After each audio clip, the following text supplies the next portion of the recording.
Hello दोस्तों, welcome to एक्जियन classes.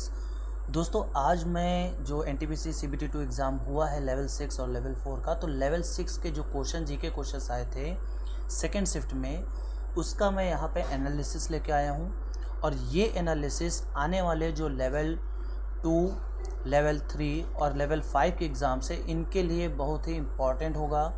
तो ये वीडियो आपको कंप्लीट देखना है। अगर आप नेक्स्ट एग्ज़ाम्स के लिए अपने आप को प्रिपेयर करना चाहते हैं तो हमें ये स्ट्रेटजी मालूम होनी चाहिए कि आखिरकार जो रेलवे पूछ रहा है उसका कॉन्सेप्ट क्या है, वो कैसे क्वेश्चंस को पूछ रहा है। तो सीबीटी 2 के महत्वपूर्ण प्रश्नों के साथ हम लोग इसका विश्लेषण करेंगे और आए हुए प्रश्नों से हम लोग आगे की रणनीति बनाएंगे कि किस हिसाब से हमें जीके के जो क्वेश्चंस हैं उनको तैयार करके जाना है, ताकि हम मैक्सिमम स्कोर कर पाएँ। चैनल पे पहली बार हैं तो सब्सक्राइब जरूर कीजिएगा। वीडियो अच्छा लगे तो दोस्तों के साथ शेयर जरूर कीजिएगा। इसमें मैंने काफ़ी मेहनत की है, सारे क्वेश्चंस को मैंने कलेक्ट किया है, उसके बाद उनको अलग अलग कैटेगराइज करते हुए किस हिसाब से उन्होंने कौन से क्वेश्चन पूछे हैं, ताकि आने वाले एग्ज़ाम्स के लिए आप अपने आप को प्रिपेयर कर सकें। So without any delay let's begin. लेकिन बिना लाइक और सब्सक्राइब किए मत जाइएगा। सो पहला क्वेश्चन है, ये हमारा करंट से क्वेश्चन है कि जनवरी 2022 तक प्राप्त जानकारी के अनुसार भारत के मुख्य न्यायाधीश इनमें से कौन से थे। तो इनको NV रमन भी बोला जाता है, ये भी आप ध्यान रखिएगा। यानी अगर ये नुथलपति वेंकट रमन नहीं लिखा हुआ है तो NV रमन भी बोला जा सकता है। अच्छा, इससे पहले कौन थे? तो इससे पहले थे बोबड़े जी। ठीक है, बोबड़े जी इसके पहले मुख्य न्यायाधीश थे। और मुख्य न्यायाधीश की नियुक्ति कौन करता है? तो आपको ये मालूम होना चाहिए, प्रेसिडेंट करता है। किस आर्टिकल का यूज़ करते हुए? तो 124 आर्टिकल का यूज़ करते हुए वो जो राष्ट्रपति है वो मुख्य न्यायाधीश की नियुक्ति करता है। अगला क्वेश्चन देखिए, कहा गया है कि FPB, ठीक है, FRBMA इसको 2003 में अधिनियमित किया गया था, जिसके द्वारा सरकार के लिए राजकोषीय घाटे को कम करने के लिए लक्ष्य निर्धारित किए गए थे। तो इसका पूर्ण रूप क्या है? तो इसका पूर्ण रूप है fiscal responsibility and budget management act. ठीक है, ये आप ये जान लीजिए कि इकोनॉमिक्स से एक सेक्शन पूछा गया है। देखिए यहाँ पे जो पूछा गए हैं क्वेश्चन, ये काफ़ी कुछ क्वेश्चन आसान थे, कुछ क्वेश्चन काफ़ी टफ लेवल के भी थे। जैसे अगला क्वेश्चन है कि हुगली नदी के तट पर अंग्रेजों द्वारा पहली व्यापारिक कोठी कब स्थापित की गई? तो 1651 में। बात यह ध्यान रखिएगा, यहाँ पे हुगली नदी की बात कर रहा है। अगर पहली व्यापारिक कोठी इंडिया में बात करता तो हम लिखते 1608। कहाँ पर? ठीक है, और सूरत में इसकी पहली कोठी यहाँ पे बनाई गई थी। कब बनाई गई थी? 1608 में। लेकिन यहाँ पे बात कर रहे हैं हुगली नदी की, तो हुगली नदी में आंसर हो जाएगा 1651 में। अगला क्वेश्चन है, गांधी इरविन समझौता कब हुआ था? तो गांधी इरविन समझौता हुआ था 1931 में। अच्छा, यहाँ पे कुछ चीज़ें इस ईयर से रिलेटेड और भी हैं, जैसे 1930, 1931 और 1932। यहाँ पे क्या हुआ था? तो यहाँ पे गोलमेज सम्मेलन हुआ था। क्या हुआ था? गोलमेज सम्मेलन। और गोलमेज सम्मेलन में BR अम्बेडकर ही ऐसे व्यक्ति थे, BR अम्बेडकर ही ऐसे व्यक्ति थे जिन्होंने तीनों गोलमेज सम्मेलन में भाग लिया था। जबकि दूसरे गोलमेज सम्मेलन यानी 1931 में गांधी जी ने पार्टिसिपेट किया था। तो वैसे यहाँ पे पूछा गया गांधी इरविन समझौता कब हुआ था? तो 1931 में। करण निम्न में से कौन सा पड़ोसी देश का क्षेत्रफल सबसे कम है? तो सबसे कम किसका है? भूटान का है। ठीक है, अगला है, भारतीय संविधान का अनुच्छेद 252 संबंधित है। 252 संबंधित है राष्ट्रीय आपातकाल से। जबकि अगर हम 356 की बात करें, ठीक है, 352 है, 356 की बात करें तो ये राज्य में आपातकाल लगा सकता है। ठीक है, राज्य में आपातकाल यानी अगर सरकार विफल हो जाती है तो उस केस में राष्ट्रपति शासन किसी राज्य में लगाने के लिए 356। जबकि 360 जो है ये वित्तीय आपातकाल होता है, वित्तीय आपातकाल। अगर आपसे पूछा जाए कि अनुच्छेद 360 का प्रयोग कब किया गया है, तो आप ये जान लीजिए एक भी बार इसका अभी तक प्रयोग नहीं हुआ है। कि निम्न में से कौन सी नदी भारत के पड़ोसी देश नेपाल से निकलती है? तो आंसर है राप्ती नदी। अगला है कि पर्यटन को बढ़ावा देने के लिए बनाया गया कृत्रिम द्वीप पाम जुमेरा किस देश में की परियोजना है? तो वह है UAE। अगर आप इसको मैप में सर्च करेंगे तो इस हिसाब से यहाँ पे कई सारे पाम जुमेरा मिलेंगे आपको। चलिए मैं आपको यहाँ पे शो करके भी दिखा रहा हूँ कि ये जो पाम जुमेरा है वो किस तरीके का दिखता है। तो यहाँ पे आप देख सकते हैं कि पाम जुमेरा जो यूएई में पर्यटन को यानी टूरिस्ट को अट्रैक्ट करने के लिए इस तरीके का यहाँ पे आइलैंड इसको डेवलप किया गया। ये आर्टिफिशियल आइलैंड है, मतलब यहाँ पे रेत, बहुत सारा सैंड, स्टोन, ये सब डाल करके इसको इस तरीके से बनाया गया है ताकि ज़्यादा से ज़्यादा टूरिस्ट यहाँ पे आ सकें। सो ये वो पाम जुमेरा है जो कहाँ पर है, यूएई में है। तो बढ़ते हैं नेक्स्ट क्वेश्चन पर।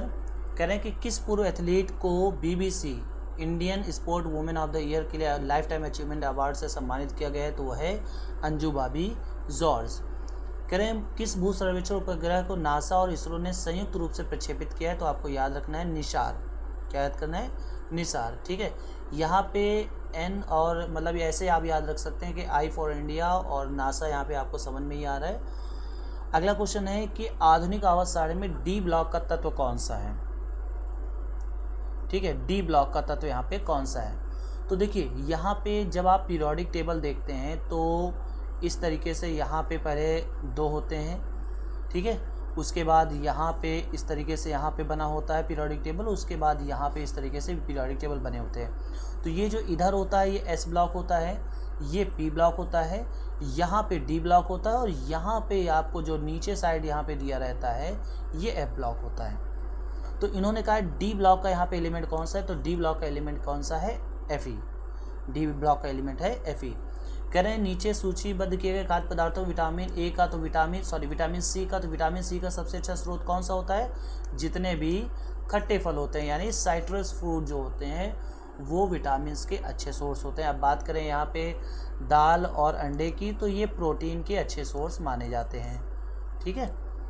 अगला क्वेश्चन है कि मेमोरी के संबंध में यूएसबी का पूर्ण रूप क्या है, तो यूनिवर्सल सीरियल बस। यूनिवर्सल सीरियल बस। देखिए ये जो पेपर आया था जीके का ये मॉडरेट लेवल का था, कुछ क्वेश्चंस काफ़ी ज़्यादा टफ थे जबकि कुछ क्वेश्चंस आसान भी थे।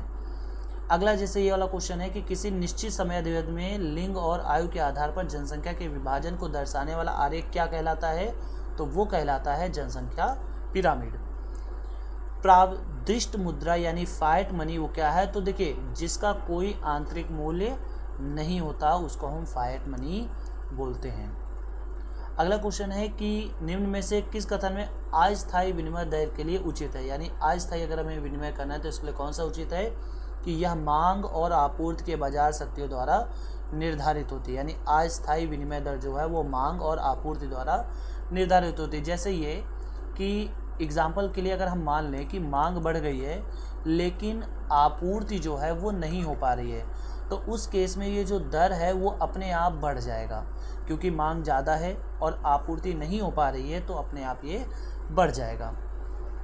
अगला है कि निम्न में से कौन सा वायुमंडलीय नाइट्रोजन का स्थिरीकरण नहीं करता, तो देखिए समझिएगा ध्यान से, इसके लिए कौन सा बैक्टीरिया जिम्मेदार होता है, तो राइजोबियम जिम्मेदार होता है। ये स्पेशली दाल के पौधों में पाया जाता है, तो जैसे मूंगफली, मसूर और चना ये सब क्या हैं, ये एक प्रकार से दाल हैं। तो गूलर में यहाँ पे इसमें नहीं पाया जाता, राइजोबियम नहीं पाया जाता। क्लियर है। विख्यात गायिका MS सुब्बलक्ष्मी का एक भारतीय कर्नाटक गायिका है जिसका जन्म हुआ था तो मदुरई में हुआ था। अटल टनल, ठीक है, इसको आप मोस्ट इंपॉर्टेंट मार्क कीजिए। अटल टनल जो लॉन्गेस्ट हाईवे टनल है, इसकी मनाली को किससे कनेक्ट करती है, तो लौह स्पीड को यहाँ से कनेक्ट करती है। मई 2021 में ये मैं आपको एक बहुत ही इंपॉर्टेंट बात बताने जा रहा हूँ, ठीक है, ध्यान से समझिएगा। जितना भी करंट अफेयर्स है, अभी अब मैं आपको और भी आगे क्वेश्चंस बताऊंगा तो आप समझ पाएंगे, जितना भी करंट अफेयर्स है वो स्पेशली जनवरी 2021 से लेकर के जून 2021 तक पूछा गया है। अभी मैं और भी आपको क्वेश्चंस बताऊंगा, लेकिन यहाँ पे आप ध्यान रखिए कि जितने भी question most of the question पूछे गए हैं वो जनवरी 2021 से जून 2021 के बीच में ही पूछे गए हैं। तो आप ये पॉसिबिलिटी मान सकते हैं कि 2021 का ही करंट अफेयर एग्ज़ाम में आएगा, इसके अलावा कोई भी एग्ज़ाम में नहीं आएगा। देखिए अगला क्वेश्चन, देखिए ये भी कह रहे हैं जुलाई 2021 ना, मतलब शुरुआत के जो 6-7 महीने हैं इसी में कह रहे हैं कि राष्ट्रीय अनुसंधान फाउंडेशन यानी NRF 5 वर्ष की अवधि के लिए कितनी राशि को योजना बनाई है, तो वो है 50,000 करोड़ की। ऋग्वेद में 1028 सूक्तों का संग्रह है जो कितने मंडलों में विभाजित किया गया, तो आपको याद रखना है 10 मंडल। और 10वां मंडल कौन सा है, पुरुष सूक्त। ठीक है, पुरुष सूक्त। अगला देखिए क्वेश्चन है कि भारतीय संविधान निर्माताओं के द्वारा संसदीय स्वरूप अपनाने की प्रेरणा किससे ली गई है, तो ब्रिटेन। आप ये ध्यान रखिएगा, कोई भी संसद का कोई भी काम होगा, संसद का अगर काम है तो वो ज़्यादातर किससे लिया गया है, तो वो ज़्यादातर लिया गया है ब्रिटेन से ही लिया गया है। ठीक है, आगे लिखा है कि UNDP यानी संयुक्त राष्ट्र development programme, United Nation development programme द्वारा तैयार मानव सूचकांक रिपोर्ट 2020 में, पहले देखिए यहाँ पे अब बात करें इंडेक्स की, तो ये 2021 का इन्होंने नहीं पूछा है।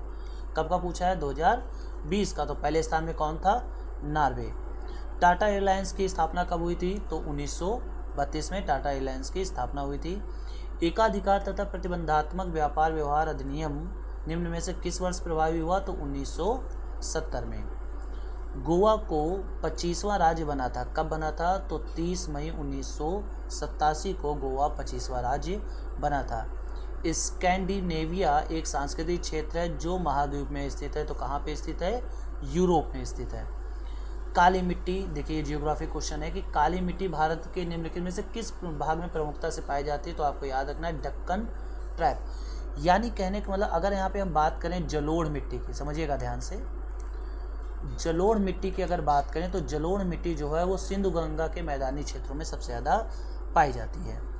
गरीबी रेखा के नीचे अवधारणा चर्चा करने वाले प्रथम राजनीतिक हस्ती कौन थे, तो दादा भाई नौरोजी थे। इनको और भी कई सारे उपनाम से भी पुकारा जाता है।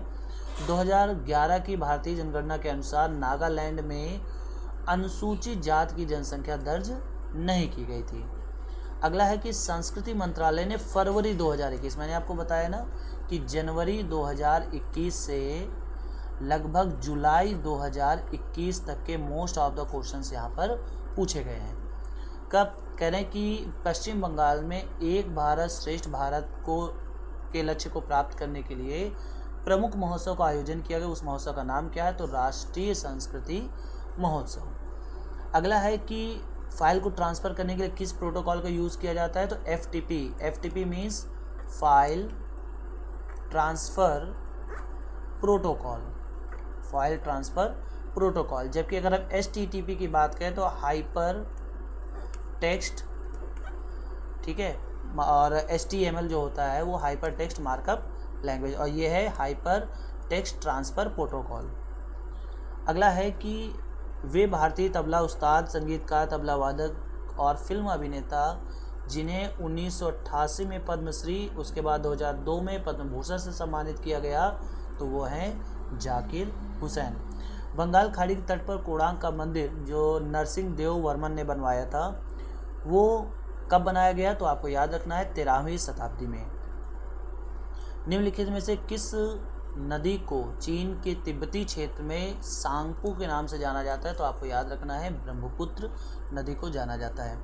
सांची के स्तूप में निम्नलिखित में से कौन सा प्रतीक चिन्ह सारनाथ में बुद्ध द्वारा दिए गए उपदेश को वर्णित करता है, तो आंसर है ये चक्र। क्योंकि हमें पता है कि धर्म चक्र प्रवर्तन जो पहला उपदेश है वो धर्म चक्र प्रवर्तन के नाम से जाना जाता है। जबकि ये जो बोधि वृक्ष है ये इनके ज्ञान प्राप्ति को बताता है। किसको बताता है, ज्ञान प्राप्ति को बताता है। ठीक है, अगला है कि जियांग लुंगी ये जो हैं कौन थे, इनका नाम जुलाई 2021 में आया था, तो आंसर है ये खिलाड़ी थे। सिद्धि धमाल नृत्य किस राज्य से है, तो वो गुजरात से है।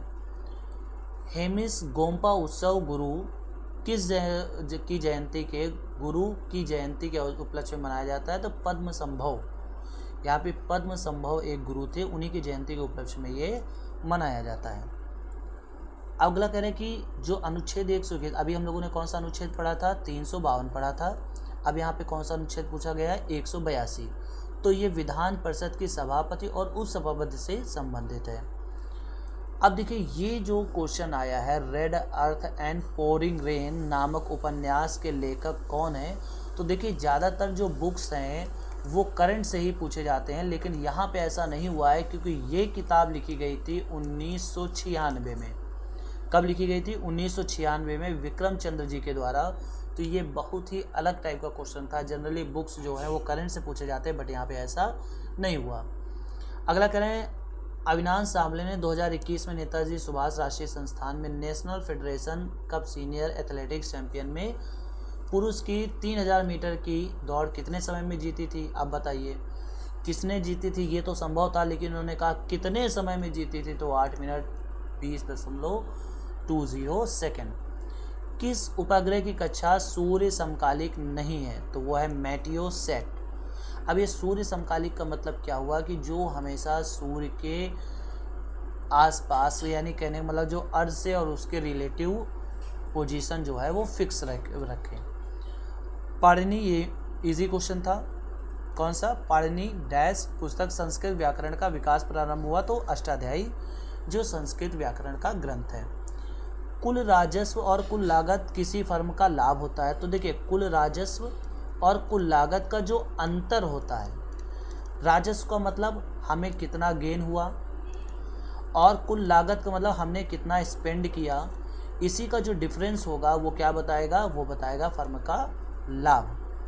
कल्हड़ की राजतरंगिणी, तो कल्हड़ की राजतरंगिणी आपको याद रखना है कि कश्मीर के उस समय राजनीतिक जो राजा थे और उनका जो शासन था उसके बारे में यहाँ पर बताया गया है।